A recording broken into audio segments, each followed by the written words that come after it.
Hello and welcome to episode 38 of the Teachers Tea Time podcast. My name is Mark and I hope you're doing well. We're proud to be part of the Adjacent Collaborative. Learn more at adjacent.org. I have a mug of tea ready, so let's sit back, relax and get on with the show. In today's story we hear more from Dr. Josh Wilson. In this part of our conversation, we thought we'd explore the transition that you go through when you're taking classes in a PhD program and then moving to the dissertation phase. And that's the point where you're on your own throughout that whole period of time. And we discuss how we got to choose his topic, which never is an easy decision. And we learn about a new term which features in his study, experienced new teachers. Well, for me, it really wasn't that difficult. That's good to hear. Yeah. And the reason why I say that was because when I did my master's thesis, so there were two options at ODU that you could do. You could do the exam option, which I'm not quite sure. I think they give you a bunch of books, you read them, and I'm not quite sure how that works. Because I never thought that I would do that. I always thought, well, I'll go, I want to do a PhD in history, and this is the path that you have to do. So I was never really interested in that, and I knew that I wanted to write a master's thesis. And I again, nothing but positive things to say about ODU, but nobody else was studying that. The person that was my thesis chair, her expertise was in European studies. Another member of my chair her expertise was on French history. She was great, right? They're both phenomenal women. And then my other member of my thesis committee was Dr. Ed Ayers, who was like one of the biggest experts on Southern history, but he was president at the University of Richmond. And, I would bounce ideas off of him, when he was obviously busy with other stuff. So I didn't really, and it's not their fault, but I was kind of like told like, all right, here's your project. And I didn't have anybody to talk to about it because nobody else was studying that. So that's kind of how it was with the PhD sort of, but it kind of put me in that mindset, like you're going to have to dig into this and it's going to be your own baby and you got to figure out what's happening with it. The thing that I really appreciate about William & Mary, and I think, I've not really talked to a lot of PhD students and other programs outside of yourself, but you're working towards developing this project as you move throughout your coursework.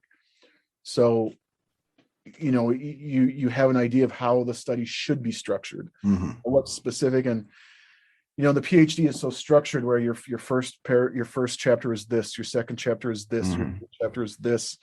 And so, I read a lot about that and how that's supposed to be structured. But I was struggling finding a topic. Yeah. And that's not, it's not uncommon with educators because, we've been teaching, we've been experts and we go into this place and our minds are blown and what do we want to study?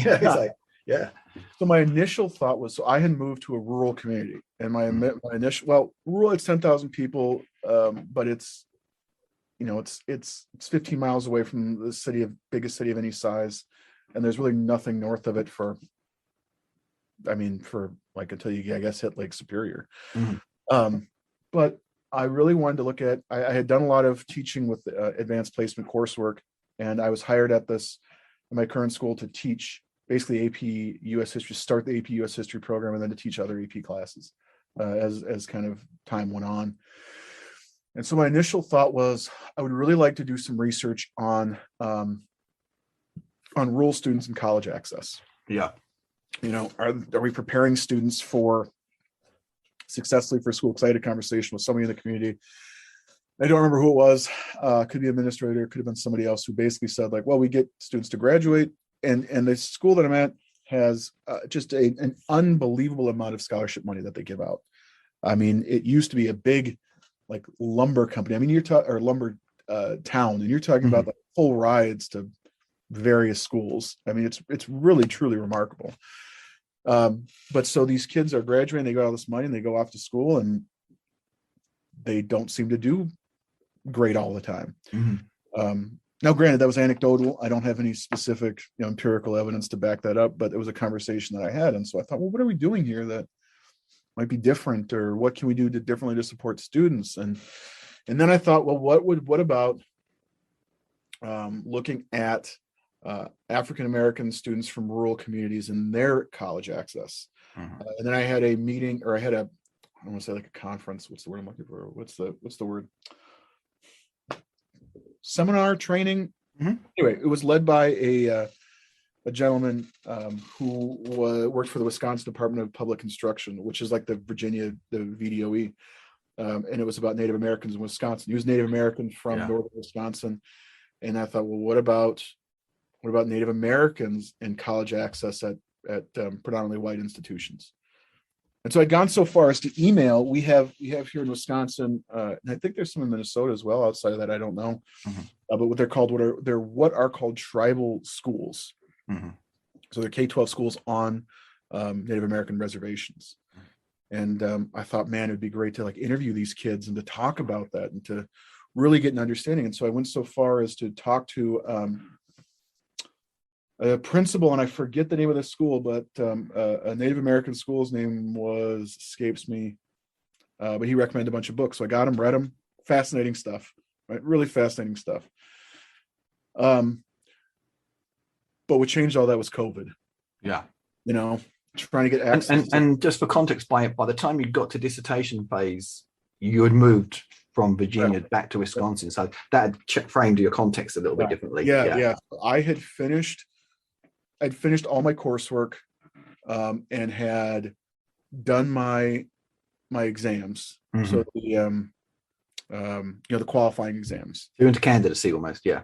Yeah, yep. So then I became, then you become a PhD candidate, right? Mm-hmm. I think that's how it goes. Yeah.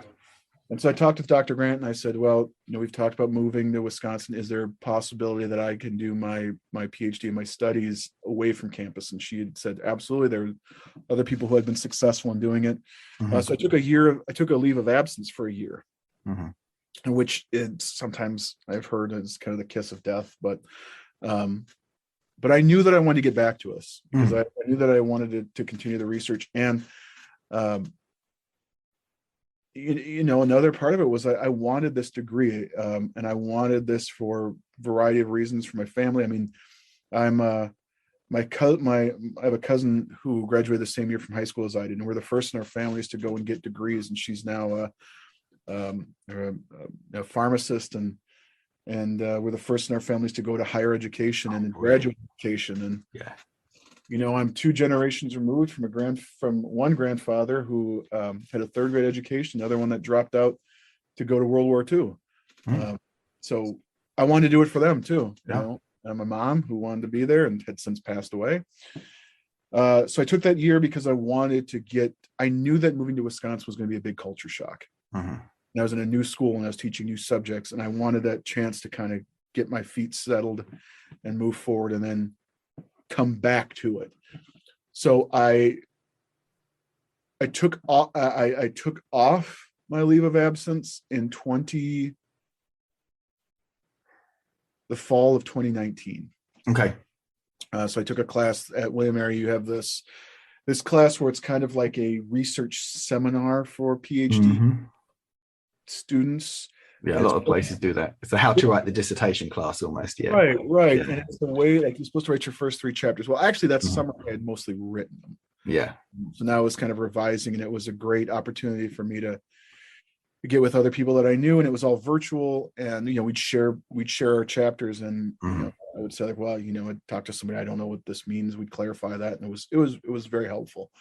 So then that spring, by that summer, I had more or less settled on an idea, and that was through conversations with Dr. Gary's. Yeah. Because my thought was it's the fall of 2018.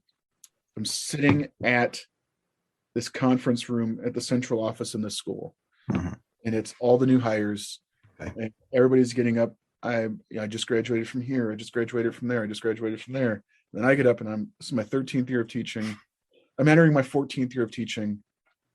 But let's get to it, And it was just very different. It was just very different, my experience. So that's what it became, was understanding the experience of experienced new teachers.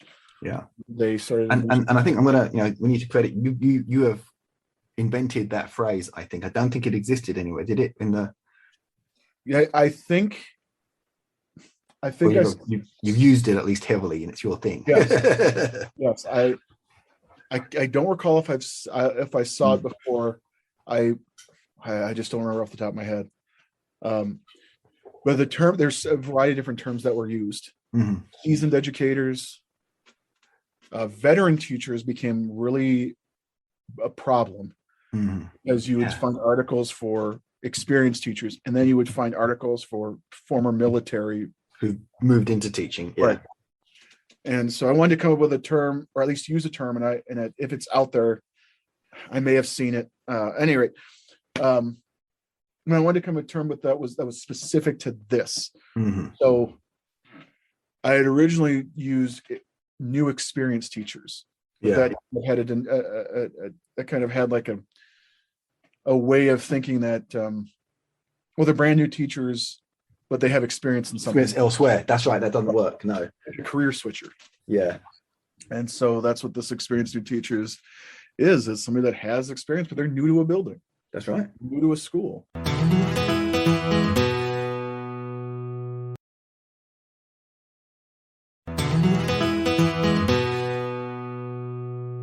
And I'm sitting there and I'm thinking that this is my experience. And it started off as an autoethnographic study, which really was based off of journals that I just wanted to. I knew that it was going to be tough coming to a new building. I knew that was going to be hard. Yeah. I wanted to make a note of all the people that were great and supportive at my former school, so that I could look back through these, and if I had a tough day, I could say, well, you did make a difference at this other school. You were well regarded at this other community, and that'll happen. It'll take some time, but that'll happen. And so I started to think about. I actually contacted a few people who had written autoethnographic dissertations. We had a long conversation about the possibility of doing that, if I remember rightly. Yeah. I had a great class with a guy, Professor Dr. Lynch at ODU. Mm-hmm. So I took a class at transfer into William & Mary on advanced qualitative methods. And in fact, you might have been taking that class at a similar time that I was teaching the other section of that class. Oh, really? Yeah, it was really funny. I think, yeah. Yeah, he was. I don't know. Do you know him? Oh, yeah. We do. We know each other. He was awesome, and he was such a good guy to talk to. Brilliant, and man, he was phenomenal. I had never heard of it. I had never heard of autoethnographic studies. I know that there was somebody at William & Mary that did a really. One of the reasons why I decided not to do this is, number one, because an autoethnographic study, I decided not to do it. I should say. For the first thing was that I thought I cannot be the only person that's had this experience. True. There's got to be more. And the second one was there was a woman that graduated from William & Mary, and her PhD was in autoethnography, and I read it, and it is I forget her first name, but it's Tarantino as her last name, and it was about her experience as her child.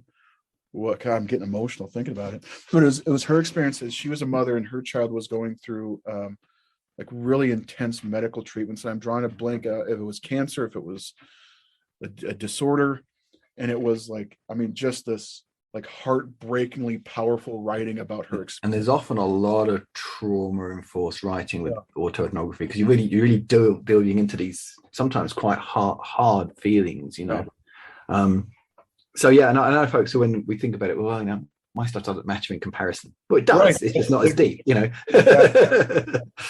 thought, man, this is something else, and I'm just some guy that moved. Yeah.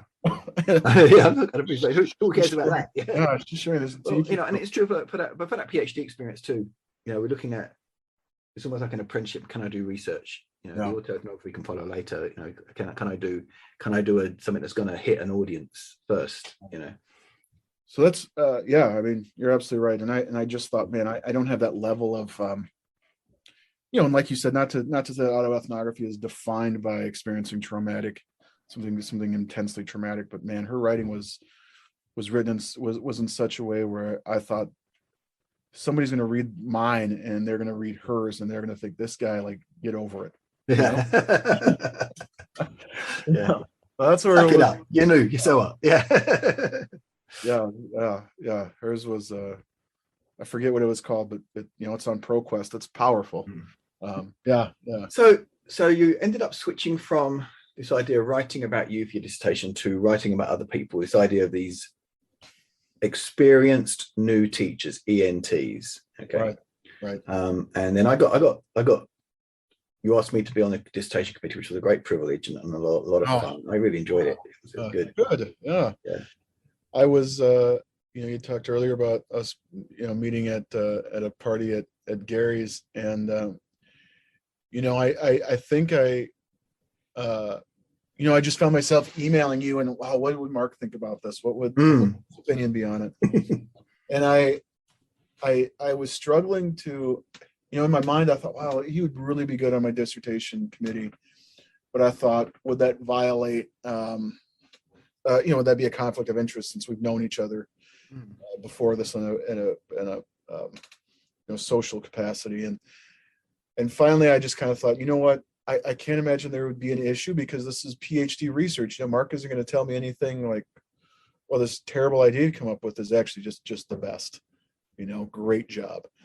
And I think that was really, I remember, I had this, we went to this, I went through a couple of ideas and iterations of what I might do. And then you had said, read this book, suggest this book, yada, yada, yada. And that was great. And it was awesome. And I thought, if that's the kind of feedback I can get, that's something that was very, I don't want to say it was challenging about being a PhD researcher, but, you think you get to that level and things are just going to come automatically and it's going to be great. But, you definitely need, and you're so immersed in this. And I always hear the idea that, well, when you graduate with this PhD, like you are the expert in that field. And, to a certain extent, you have to have objective feedback. Oh gosh, yeah. And as researchers, as as a professor and as a published scholar, you have to have stuff that's peer reviewed. So you have to get away from this kind of sense of like, this is my baby, and how dare you insult my baby, to this idea of you're not being attacked, you're just being I had a class with Dr. K.H. Kim at William & Mary, and she was brilliant, is brilliant. And she had said that, we inherently think that criticism is bad when it's not, it's constructive criticism. And, she would say, like, this is bad, but this is how you make it better. Absolutely. Yeah. And her research indicate that that's true. If I have a student and I say, they give me the essay and it's poorly written, I'm not going to say, well, you've done a phenomenal, let's put this up on the fridge in the faculty lounge. They're not going to get any better. No. Now, if it is a good paper, say this is a good paper. But if it's not, how does a kid learn if you're not honest with them? And you don't want to say it in a way like, this is poorly written and you are a bad person. It's there's a separation between the person and the work and the output. And learning is a growth process. We know we have to keep reprogramming those synapses and those connections in our brain. And that's why people find learning an uncomfortable process, whether especially when they're learning concepts. And I think that's a great point, because I think one of the things that made me better as a PhD student was to understand that learning is hard and it is difficult, and you're finishing a PhD or an EDD because you're going to be a leader in this field. Leaders need to struggle with these big questions, and they need to have the resources at hand to be able to justify decisions and to justify actions and to rationalize them. So I finished, interestingly enough, I just finished my principal K-12 administration certification, whatever it is, whatever. It's not a degree, it's a certificate, because I have a master. And I've talked with with any number of educational leaders in my division, including the superintendent, who has been just an advocate of you've got to keep learning and keep trying and keep growing. And I think that's really important, as we wouldn't go to the doctor and the doctor wouldn't pull out a book from like 1975 and say, well, this is the current knowledge. Yeah. says here, Which of your humours is out of balance? your four liquids are out of whack. We got to bleed you. Yes, you go with what you know and what works, and that's one thing I've really appreciated as a PhD student is you're contributing to a body of knowledge. As Dr. Gill says, you got to insert your brick into the edifice of knowledge, and it's absolutely right. You got to put your little. This is what I'm contributing. Like Josh says in our interview, learning is uncomfortable and it's sometimes difficult. And it should be if it's going to be transformative. If you're going through a doctoral process and you're not uncomfortable and you're not finding it difficult, maybe you're not in a good doctoral program. I don't know. Anyway, in our next episode, we're going to learn more about experienced new teachers, what that really means. And we'll talk about his process of writing and defending his dissertation. Until then, that was episode 38 of the Teachers Tea Time podcast. This podcast is a proud member of Adjacent. If you're looking for community, coaching, or content based around your needs, point your browser to www.adjacent.org and become a member for less than the cost of a caramel macchiato a week. So go ahead and navigate to www.edjacent.org and choose Become a Member. It's the stories of teachers, students, and school communities that matter most in education. So, to make them visible, we need your help. Please leave positive reviews wherever you are able. Leaving a good review can make the podcast visible. Also, please don't keep this podcast to yourself. Tell your friends to subscribe and listen too. One thing we all have in common is that we've been to school. Everyone has an educational story to share. So if you'd like to contribute to the pod in any way, if you have a story to share, long, short, tragic, or comic, if you have comments to make about the podcast or just want to say hi, you can send an email to teachersteattimepod@gmail.com. Or alternatively, you can send emails to me directly using mark@adjacent.org. I love to read what you have to say. If social media is your thing, you can follow me on Twitter @MarkDearcop. You can find our contact information, copies of the show notes, and you can download previous episodes of the podcast at www.teachersteattimepod.com. The podcast artwork was created by Phaedra. Opening and closing music is by Bryan Boyko. It's been my pleasure to be your host today. Thank you for listening.